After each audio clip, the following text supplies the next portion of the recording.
Everyone, welcome back to my channel sunshine study. So अब आपके जो एग्जाम्स हैं वो लाइन बाय लाइन शेड्यूल हो रहे हैं। जैसे कि आप लोग को पता लग ही गया होगा कि आरबीआई असिस्टेंट का जो एग्जाम है वो आपका मार्च और अप्रैल में है, तो उसके लिए भी हमें प्रिपरेशन करनी है। और फिर देन उसके बाद आपके एसबीआई के एग्जाम्स आएंगे और फिर आपके आईबीपीएस के एग्जाम स्टार्ट हो जाएंगे, क्लर्क और पीओ दोनों के।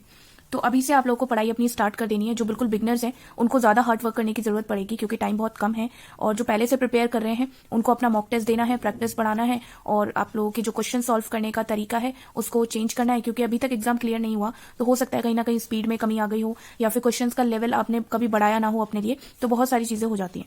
तो हम सब चीजों पर ध्यान देंगे। स्पेशली जो बिगनर्स हैं उनको क्या करना है, सबसे पहले तो आप एक बेस बनाओ अपना। ठीक है, कोई भी आप बुक का सेट ले सकते हो। अड्डा एस की बुक ले लो, 3 बुक आएंगी, ये आपकी इंग्लिश और ये आपका क्वांट का और रीजनिंग का। आप चाहो तो एक बुक भी ले सकते हो जो भी आपको इंपॉर्टेंट लगती है, लेकिन मैं यहाँ पे बोलूंगी आपको आप पूरा बुक का सेट ले लो एक बार, ताकि आपका एक बेस बन जाए, आपको पूरा प्रॉपर सिलेबस सही से पता हो, कॉन्सेप्ट सभी के क्लियर हो जाए सारे चैप्टर्स के। फिर आपको क्या करना है, प्रीवियस ईयर पेपर आपको सॉल्व करने हैं। प्रीवियस ईयर पेपर सॉल्व करने से क्या होगा, आपको एक आइडिया लग जाएगा कि कितने लेवल के क्वेश्चंस आते हैं, कितने मार्क्स से कहाँ किस टॉपिक से क्वेश्चंस आ रहे हैं, कितना एफर्ट्स डालने की जरूरत है, क्योंकि हर बच्चे की कैपेबिलिटी अलग होती है, राइट। फिर देन आपको क्या करना है, मॉर्निंग में 8 से 10 बजे के बीच में डेली करंट अफेयर आपको रीड करना है। अब मैंने 2 सोर्स यहाँ पे लिखे हैं।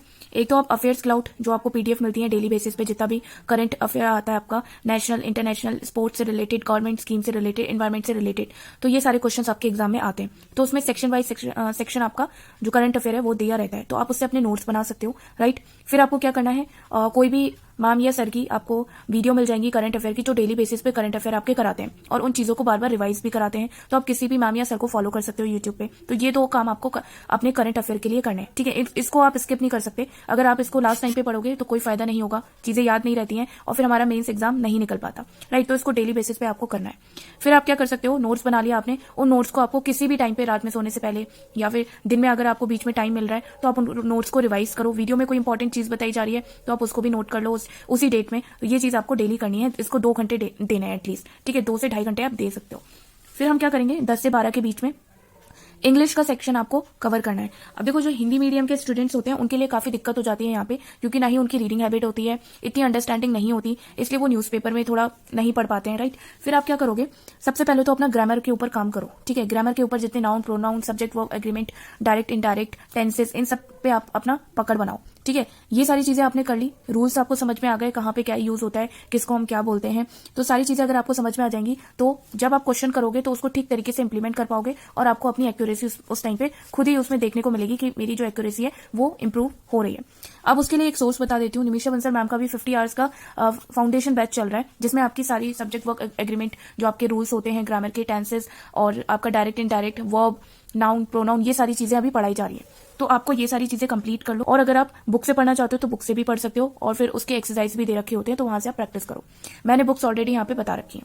फिर आपको क्या करना है, जैसे कि आपने एक चैप्टर कंप्लीट कर लिया अपना, उस पर आप प्रैक्टिस कर लिए, ठीक है।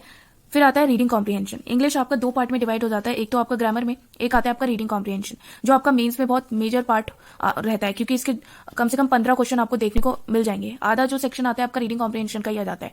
प्री में भले ही आपके से 10 क्वेश्चन आते हैं, बट मेंस में काफी सारे क्वेश्चन इसी से आते हैं, रीडिंग कॉम्प्रिहेंशन से, राइट। तो आपको क्या करना है, मैं 2 सोर्स बता रही हूँ। एक तो है इंग्लिश माध्यम, दूसरा है आपका द हिंदू। इंग्लिश माध्यम आपका ऑनलाइन रहेगा और द हिंदू आपका ऑफलाइन, जो आपका न्यूज़पेपर रहता है। अगर आपकी रीडिंग हैबिट बहुत अच्छी है, आपको न्यूज़पेपर पढ़ने में कोई प्रॉब्लम नहीं है, तो आप द हिंदू पढ़ सकते हो।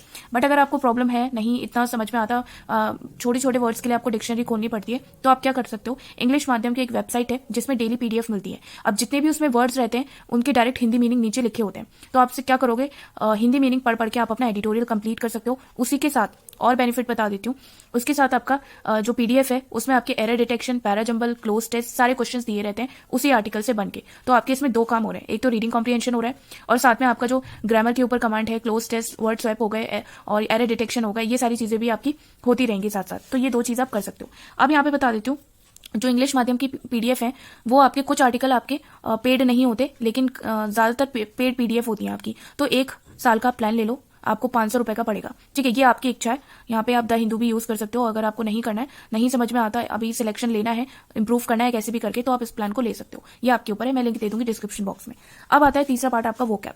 वोकैब आप कहाँ से करनी है? कोई भी बुक हो आपके पास, या निमिषा मैम की बुक आती है एक वोकैब की, तो आप उसको ले सकते हो। अगर आपके पास कोई ऐसी बुक है जिसमें वोकैब से रिलेटेड काफी सारे रूट वर्ड्स दे रखे हैं, कंफ्यूजिंग वर्ड्स दे रखे हैं, तो आप उस बुक को ले सकते हो। ये आपके ऊपर है। बट इस बुक में आपको सारी चीजें मिल जाएंगी, रूट वर्ड, कंफ्यूजिंग वर्ड जो आपके बार बार एग्जाम्स में आते हैं, ये सारी चीजें आपको मिल जाएंगी।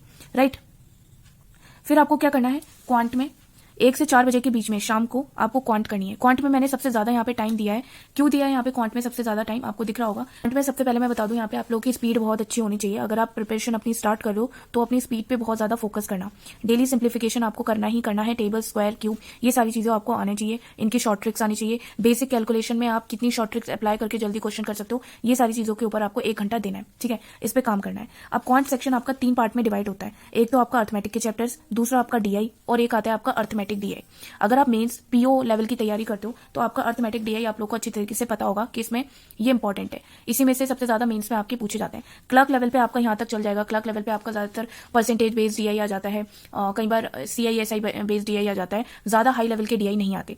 ठीक है, केस लेट डीआई आपके आ जाते हैं प्री में, और मेंस में भी आते हैं आपके। ठीक है, तो एक चैप्टर आप कंप्लीट करना है क्वांट का। आप परसेंटेज से स्टार्ट कर सकते हो अपना, और एक एक करके आपको डीआई करना है। ठीक है, और साथ में आप अर्थमेटिक डीआई पे भी फोकस करोगे, percentage based DI, profit loss based DI, तो ये एग्जाम्स में आपके आ रहे हैं। अब कंपटीशन बढ़ रहा है तो अर्थमेटिक बेस्ड डीआई आपकी ज्यादा आने लगी है। ठीक है, तो ये 3 पार्ट में आपका क्वांट सेक्शन डिवाइड हो जाता है।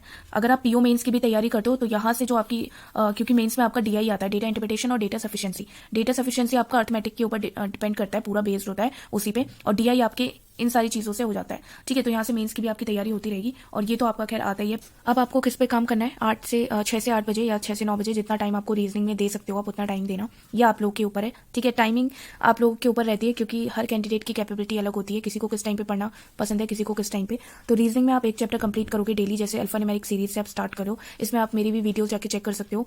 ठीक है, तो वहां से आपके कॉन्सेप्ट क्लियर हो जाएंगे। प्लेलिस्ट की लिंक मैं डिस्क्रिप्शन बॉक्स में दे दूंगी। क्वांट और रीजनिंग में मैंने जितने कॉन्सेप्ट क्लियर कराए, बाकी आप और भी चेक कर सकते हो, यूट्यूब पे आपको वीडियोस मिल जाएंगी। पजल सेटिंग अरेंजमेंट में आप क्या करना है, बॉक्स, एज, वेट और फ्लैट फ्लोर वेस्ट, ये सारी पजल्स होती हैं जो आपके एग्जाम में लगातार पूछी जाती हैं, प्री में भी और मेंस में भी। तो साइड बाय साइड आपको पजल सेटिंग अरेंजमेंट में देना है, और आपको अल्फान्यूमेरिक सीरीज, सिलॉग्स, इनइक्वालिटी, ये एक एक चैप्टर कंप्लीट करते हुए चलना है। राइट, और ये सेटिंग अरेंजमेंट आपके बहुत टाइप के आते हैं, सर्कल, स्क्वायर, कॉन्सेंट्रिक, ट्राइंगल और लीनियर, और डबल लीनियर भी आ जाते हैं आपके, और 2 डायरेक्शन में और 1 डायरेक्शन में भी आते हैं। तो ये आपको बुक से पता चल जाएगा। अगर आप बुक ले लोगे तो ज्यादा सही रहेगा। उससे क्या है कि आपको पैटर्न्स पता हो जाएंगे क्वेश्चंस के। राइट, और प्रीवियस ईयर पेपर तो सॉल्व आपको करना ही करना है। फिर आता है आपका मॉक टेस्ट का पार्ट। तो इसको तो आपको वीकली बेसिस पे देना है। इसमें कितनी इंप्रूवमेंट हो रही है, किस टॉपिक में आप क्वेश्चन कर पा रहे हो, मॉक टेस्ट में आता है तो नहीं कर पाते हो, या फिर आपकी नेगेटिव मार्किंग होती है, तो ये सारी चीजें चेक करनी है। नेक्स्ट वीक से कोशिश करो कि उसमें और ज्यादा हार्डवर्क करो, जिस भी टॉपिक में आपके कम नंबर आते हैं। ठीक है, या फिर सेक्शन में कम नंबर आते हैं। और आप मुझे टेलीग्राम ग्रुप पे जरूर फॉलो कर लेना, उसमें मैं इंपॉर्टेंट कंटेंट अपलोड करती रहती हूँ। और साथ में आप लोगों को स्टैटिक जीके और करंट अफेयर, ये सारी चीजें लेके चलनी है। कई बार क्या होता है, बैंकिंग एग्जाम में capital, currencies, headquarters, national park, ये सारी चीजें भी आती हैं, तो आप उनको भी रिवाइज करो डेली।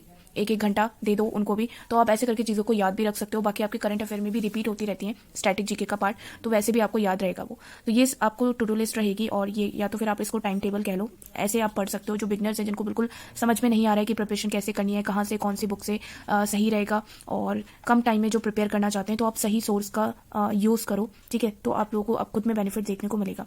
बाकी चैनल को सब्सक्राइब जरूर कर देना। और अगर आप चाहते हो कि मैं डेली टू डू लिस्ट आप लोग को प्रोवाइड करूँ, और डेली आप लोग को एक एक टॉपिक दूँ, टारगेट्स दूँ, आरबीआई असिस्टेंट और एसबीआई क्लर्क, पीओ या फिर आईबीपीएस पीओ, आईबीपीएस क्लर्क के लिए, तो आप उसके लिए मुझे आप कमेंट सेक्शन में बताना। जितने भी कमेंट्स आएंगे, मेजॉरिटी जितना ज्यादा होगी, मैं आपको टू डू लिस्ट भी प्रोवाइड कर दूंगी डेली बेसिस पे।